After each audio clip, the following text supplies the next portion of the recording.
The greatest legacy isn't what you leave behind, it's what you prepare today.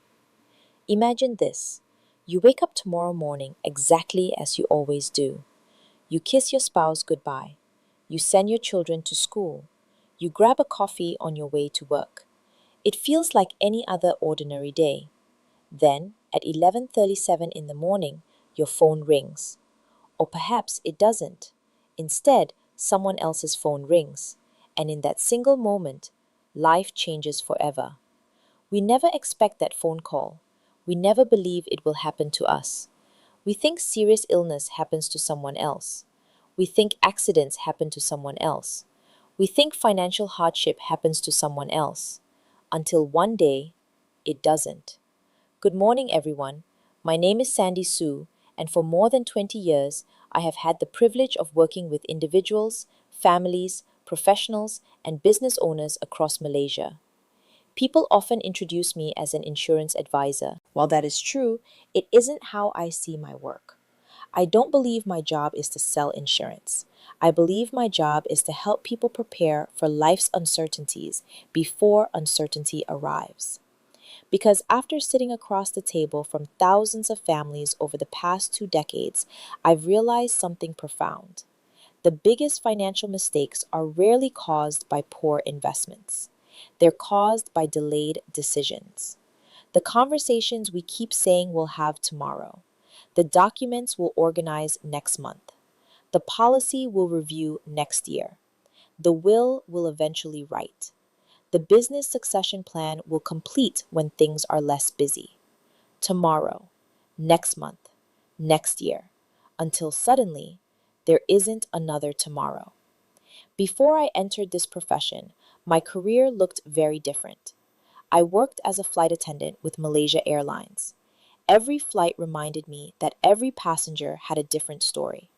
Some were traveling to celebrate, some were traveling for work, some were traveling to say goodbye to someone they loved. That experience taught me empathy. Later, I worked in the property industry. People were excited to own homes, to invest, to build wealth. Yet, I noticed something interesting. Everyone talked about buying assets.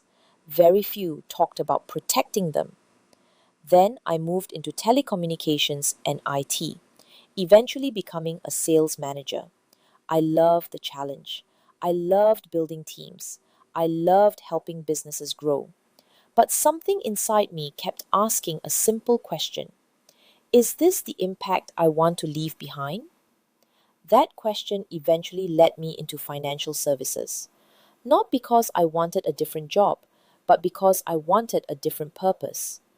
Over the years, I've met successful CEOs, entrepreneurs, doctors, lawyers, young professionals, parents, retirees, people from every background imaginable.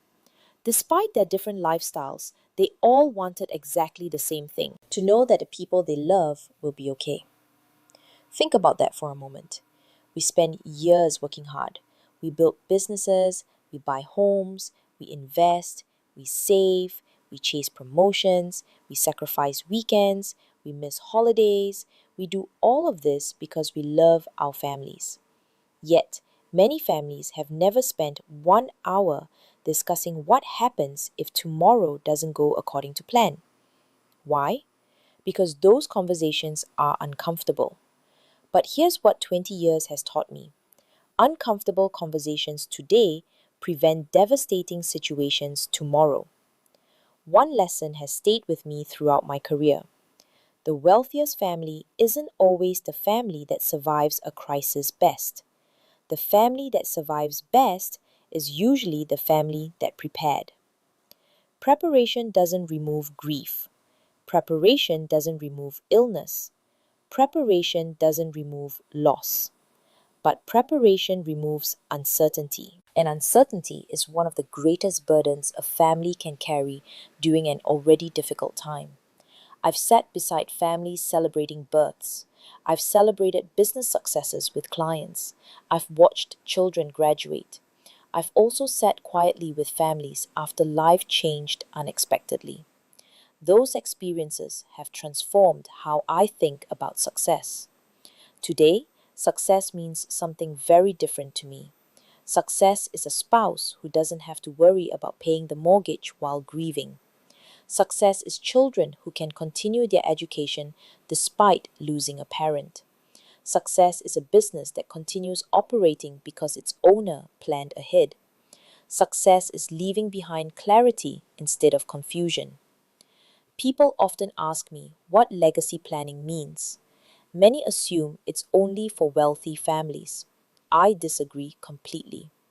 Legacy planning isn't about how much money you have, it's about how much responsibility you're willing to take. Legacy planning means making decisions today that make tomorrow easier for the people you love.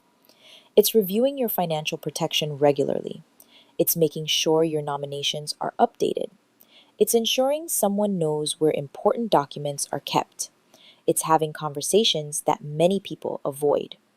Because avoiding the conversation doesn't avoid the consequences. One of the biggest misconceptions I hear is this: I'm still healthy, I have plenty of time. Perhaps I sincerely hope that's true. But hope and certainty are not the same thing. In this profession, I've learned that insurance isn't purchased simply because someone can afford the premium. It also depends on good health. Health gives us choices. Sometimes we don't realize how valuable those choices are until they're gone. That is why preparation matters. Not because we expect the worst, but because we care enough to prepare for the unexpected. People sometimes tell me, Sandy, talking about these things feels negative. I understand, but I've never believed planning is about expecting something bad to happen. I believe planning is one of the greatest expressions of love. When parents save for education, that's love.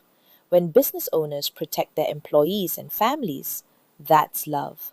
When couples organize their finances together, that's love. Preparation is love in action. Over the years, I've also had the privilege of mentoring many young financial consultants. Whenever someone asks me the secret to a successful career, my answer surprises them. It isn't about mastering sales techniques.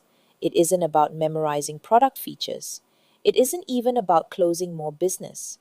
The most successful advisors are those who genuinely care about people. People remember how you made them feel. People remember whether you listened.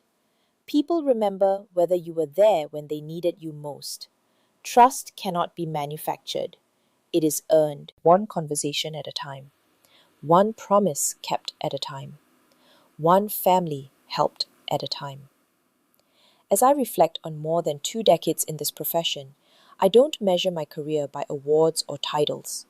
Those are meaningful milestones and I'm grateful for them, but they are not what I remember most. I remember the thank you messages, the phone calls from clients who said, because we planned ahead, our family is okay. Those moments remind me why I chose this path. Before I leave you today, I'd like you to think about one question. If the people you love had to make difficult decisions tomorrow, have you made those decisions easier for them today? Because that, to me, is the true meaning of legacy. Legacy isn't the amount in your bank account. It isn't the size of your house. It isn't the title on your business card. Legacy is the peace of mind you leave behind. Legacy is the burden you remove from the people you love. Legacy is choosing preparation over procrastination. Every one of us will leave a legacy. The only question is whether we'll leave one by intention or by chance. So when you leave here today, don't just think about your next meeting or your next investment or your next business opportunity. Think about your family. Think about the conversations you've been postponing. Think about the future you're building, not only through the wealth you create, but through the wisdom and preparation you leave behind. Because the greatest legacy isn't what you leave when you're gone. The greatest legacy is the security, confidence, and peace of mind you create while you're still here. Thank you very much.